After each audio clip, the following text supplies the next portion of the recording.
যে যতই বলুক, কলকাতা বিরিয়ানির কাছে কিন্তু হায়দ্রাবাদি বিরিয়ানি একদম ফেল। তাহলে এই ভিডিও ফলো করে স্টেপ বাই স্টেপ বুঝে নিন কীভাবে বাড়িতেই তৈরি করে নিতে পারবেন কলকাতা স্টাইল চিকেন বিরিয়ানি। আমাদের ফার্স্ট স্টেপ হলো বিরিয়ানির আলু তৈরি। তার জন্য আলুগুলোকে ঠিক এরকম গোটা গোটা করে কেটে নিয়েছি। বাঙালির তো আবার আলু না হলে বিরিয়ানি জমবেই না। এরপরে আলুগুলোকে ভাজার আগে ম্যারিনেট করে নিতে হবে। ম্যারিনেশনের জন্য আমি আলুতে দিয়ে দিয়েছি জাফরান আর সামান্য নুন। ভালোভাবে আলুগুলোকে মাখিয়ে নিলাম। এরপরে এক এক করে আলুগুলোকে ভেজে নেব। খুব বেশি ফ্রাই করব না, হালকা গোল্ডেন হয়ে এলে আলুগুলোকে তুলে নেব। এইভাবে আস্তে আস্তে সমস্ত আলুগুলো ভেজে নেব। দেখতেই পাচ্ছেন আমাদের এখানে কিন্তু সমস্ত আলু ভাজা হয়ে গেছে। এরপরে আলুগুলোকে সিদ্ধ করতে হবে। তার জন্য প্রেসার কুকারে নিয়ে নিয়েছি ভাজা আলু। এরপরে এতে দিয়ে দিলাম আদা বাটা, রসুন বাটা, হলুদ গুঁড়ো, স্বাদ মতো নুন এবং টক দই। তারপরে আলুর সাথে মশলাগুলো ভালোভাবে মাখিয়ে নেব। তারপরে দিয়ে দিলাম কিছুটা জল সিদ্ধ হওয়ার জন্য। আমাদের এখানে আলু কিন্তু একদম সিদ্ধ হয়ে গেছে। এরপর আমাদের সেকেন্ড স্টেপ হলো বিরিয়ানির জন্য চিকেন তৈরি। তার জন্য লেগ পিসের গায়ে ছুরি দিয়ে এরকম কাট করে নিলাম, যাতে মশলাগুলো মাংসের ভিতর ভালোভাবে ঢুকে যায়। এরপরে মাংসগুলো আলুর মতো ভেজে নিতে হবে। তার জন্য আমি আগে থেকে জাফরান দিয়ে ম্যারিনেট করে নিলাম। এরপরে গরম তেলে একে একে ছেড়ে দিলাম চিকেনের টুকরোগুলো। চিকেনগুলো যখন এই রকম গোল্ডেন হয়ে আসবে তখন তুলে নেব। মাংস প্রায় ভাজা হয়ে গেছে, এবার দিয়ে দিলাম লেগ পিস। আমাদের চিকেন কিন্তু একেবারে ভেজে রেডি হয়ে গেছে। এরপরে তৈরি করে নেব চিকেন কারিটি। তার জন্য কড়াইয়ের গরম তেলে দিয়ে দিলাম দুটো বড় সাইজের মতো পেঁয়াজ কুচি। পেঁয়াজটাকে ভালো করে লাল করতে থাকবো। পেঁয়াজটা যখন সম্পূর্ণ লাল হয়ে যাবে তখন এতে দিয়ে দেবো কিছু মশলা, যেমন দিয়ে দিলাম 2 চামচ মতো আদা বাটা আর 2 চামচ মতো রসুন বাটা। তারপরে দিয়ে দিলাম স্বাদ মতো নুন আর দিয়ে দিলাম 2 চামচ মতো গুঁড়ো লঙ্কা। ব্যাস, আমাদের এখানে কিন্তু আর কোনো মশলার প্রয়োজন হবে না। এরপরে মশলাটিকে ভালো করে কষতে থাকবো। মশলাটা যখন কষে যাবে তখন দিয়ে দেবো সেই ভেজে রাখা চিকেনগুলো।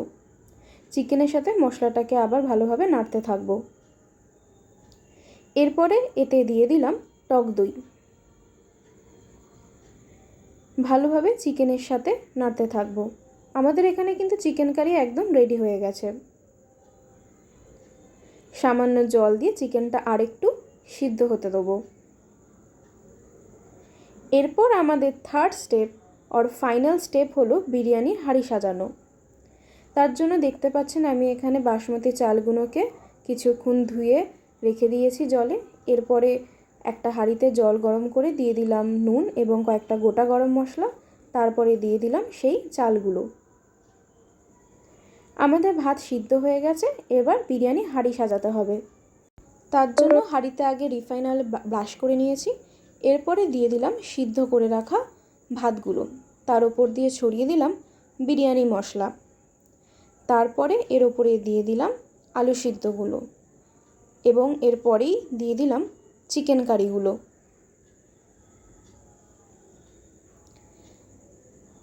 তারপর এর ওপর থেকে আবার ছড়িয়ে দেবো সামান্য পরিমাণে বিরিয়ানির মশলা।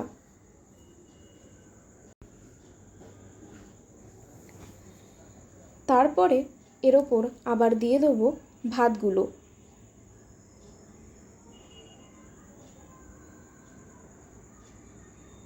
তারপরে এর ওপর আবার ছড়িয়ে দেবো কিছু পরিমাণ বিরিয়ানির মশলা।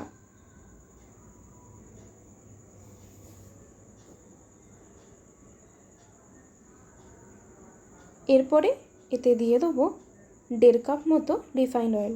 ভাতগুলো কিন্তু 80% মতো সিদ্ধ করবেন। বেশি সিদ্ধ করে নিলে কিন্তু বিরিয়ানি দম দেওয়ার সময় বিরিয়ানির ভাত কিন্তু একদম নরম হয়ে যাবে। এরপরে এতে নিয়ে নিচ্ছি গোলাপ জল, কেওড়া জল, মিষ্টি আতর এবং জাফরান। মিষ্টি আতর দেওয়ার সময় কিন্তু বুঝে দেবেন, মিষ্টি আতর বেশি হয়ে গেলে বিরিয়ানি একদম খেতে ভালো লাগবে না। এরপরে এটা হাত দিয়ে ঠিক এরকমভাবে চালের ওপর ছড়িয়ে দেবো রং হওয়ার জন্য। ব্যাস, আমাদের বিরিয়ানি হাঁড়ি কিন্তু একদম সাজানো হয়ে গেছে।